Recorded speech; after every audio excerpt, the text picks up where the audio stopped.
profesor catedrático emérito y colaborador extraordinario de la Universidad de Zaragoza en la Facultad de Medicina, don Rafael Gómez Luz. Es difícil presentar a don Rafael Gómez Luz porque en realidad es mucho más conocido que quien les habla y sería don Rafael el que tendría que presentarme a mí. Pero tengo que decirles que la amistad es la que me mueve a este gran amigo, investigador, profesor de la universidad, a decir que, aunque él no quiere, los problemas de la sociedad siempre le han preocupado muchísimo. Fue por ello desde la universidad a la política y fue durante cierto tiempo consejero de Sanidad del Gobierno de Aragón. Ha vuelto a su investigación, ha vuelto, como ustedes van a ver ahora, a los problemas interesantísimos de la contaminación biológica.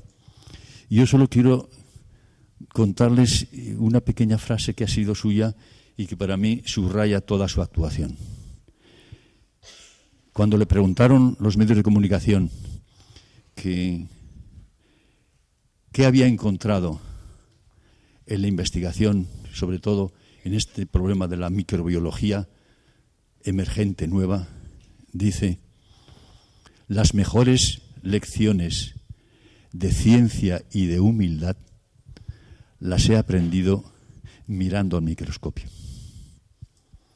Vean ustedes que ante estas nuevas orientaciones de la genética, que soy como Dios, aquí el humilde investigador, ese debe ser la ética del investigador, decir que la humildad, el saber que la ciencia está ahí abajo o está arriba, pero que hay que descubrirla día a día, es la mejor lección que nos puede dar el profesor Gómez Luz. Ahora vamos a oírle y verán ustedes cuáles son las cualidades extraordinarias de este colaborador de la Fundación, que ya en otra ocasión también vino a otras jornadas y dirigió otras jornadas con el profesor Vaquero, la profesora Torres, profesor Vaquero de Madrid, la profesora Torres de Logroño y el profesor Castillo de la Universidad de Zaragoza, hablando sobre un tema también muy interesante, no en aquellos tiempos, sino de manera permanente, que era la resistencia genética a los antibióticos en esta nueva sociedad de los fármacos que nos acaba de subrayar el profesor Barceló. También interesaba e interesará en el futuro qué pasa con la resistencia a los antibióticos cuando damos a nuestros niños antibióticos y estamos creando resistencias que es muy difícil de poder después solucionarlo. Profesor Gómez Luz, cuando quieras. Muchas gracias por tu aportación. Muchas gracias al profesor Isaías Salazaga. Ha hablado la voz de uno de mis mejores amigos. Y yo solamente quiero decirles que uno de los hechos de los que más me he sentido orgulloso es el de ser amigo suyo. Es ligeramente mayor que yo, cuestión de meses, pero siempre ha sido un ejemplo. El estar por segunda vez en la Fundación Genes y Gentes pues me llena de satisfacción. Y lo que sí quiero decirles a todos ustedes es que sobre este tema es la primera vez que lo enfoco así. He tenido intervenciones parciales sobre aspectos relacionados con el tema y que he invertido bastantes horas. Si alguien piensa que lo que me van a oír, suponiendo que sea capaz de hacer la charla con la suficiente claridad, porque hay partes bastante complejas, pues les aseguro que me ha costado esfuerzo, pero lo he hecho con un gran placer. He aprendido y me ha recordado un viejo aforismo que decía que el que pierde una oposición gana en conocimiento. Y yo añadiría, pero en tristeza profunda. Ya empiezo con el tema. He querido inicialmente tener una visión un tanto extraña, porque esto corresponde a una zona en la Antártida en la que hace 100 años aproximadamente se produjo una capa de hielo gruesa, muy gruesa, sobre un lugar en donde existía una vida. Esa vida es la que está reflejada en este cuadro y creo que es como un ejemplo de lo que podemos intentar seguir en los distintos puntos, en esa etiología, ecología, geoepidemiología que yo voy a tratar de recordar. También me gusta añadir, bajo esa capa de hielo de más de 100 años, que he incluido algunas de las cosas que he tenido la fortuna de vivir. Entonces, algunos de los cuadros, pues tal vez tengan un cierto vestigio de recuerdo, de melancolía, pero el tiempo siempre pasa y el recuerdo subsiste. Y por eso incluso algunas personas quedan o alcanzan su inmortalidad porque los recordamos con frecuencia.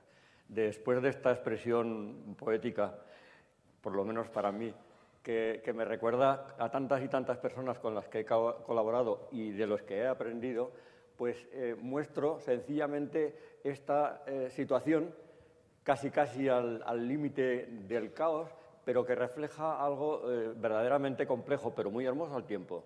Es las interacciones entre rotíferos como en las especies del género Philodina, o ciliados como esa especie que tiene un nombre como tosco, que es Euplotes, o el fitoplancton, que puede dar lugar a que las clamidomonas y otras bacterias sean fagocitadas y empiecen a comprobarse estos fitoflagelados fagotróficos cómo se están nutriendo, al mismo tiempo incrementando el aumento, haciéndolas mayores por la magnificación que proporciona una microscopía de barrido, el comprobar cómo una bacteria flagelada aparece en el centro de la parte derecha de la imagen, o cómo en la parte superior volvemos a encontrarnos al Euplotes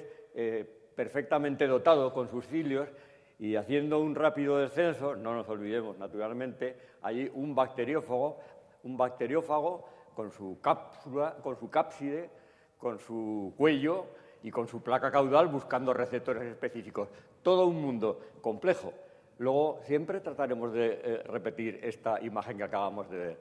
Pero de momento vamos a centrarnos en el catálogo de especies que infectan al humano, para luego ver qué es lo que en el agua podemos seguir, detectar, identificar. 538 bacterias, 317 hongos, especies de hongos, 277 delmintos, 208 de virus, 57 de protozoos. Entonces, el autor de este trabajo, que es una revisión excelente, el doctor Bullhaus, se pregunta de dónde proceden los patógenos, estos que están emergiendo, los que ya vemos y los que tenemos que estar preparados para poder identificar los nuevos. Y señala, por otra parte, este autor la diversidad taxonómica, la variedad de ciclos, las distintas rutas de propagación y, naturalmente, los caracteres que tienen la patogenicidad y la epidemiología. Pero voy primero a asomarme un poco a las bacterias, porque en ocasiones, cuando uno mira a las bacterias, se ve reflejada a sí mismo. Del mismo momento en que te sumerges en el microscopio, y a mí me entristece que el microscopista no ejerza lo suficiente, pues estás observando un protozoo y si tiene unos núcleos que parecen unos ojos, como puede ser Giardia lamblia, pues llega un instante que tras el examen prolongado no sabes si tú eres tú el que miras o si es el protozoo el que te está mirando a ti.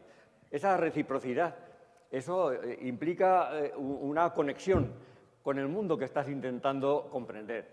¿Y qué sucede con las bacterias? Las bacterias, sorprendentemente, tienen planificada una senescencia, la muerte está programada e incluso la esterilidad premeditada. Admirable. Pese a todo, nosotros seguimos llamándonos, o nos llaman, Homo sapiens. Poca modestia. Aquí lo que vemos es que cuando hay carencia de nutrientes empieza un deterioro de tipo estocástico y van quedando algunas supervivientes. Eso también ocurre en los humanos. Pero si nos vamos al centro, en la muerte programada uno encuentra sistemas de suicidio activados.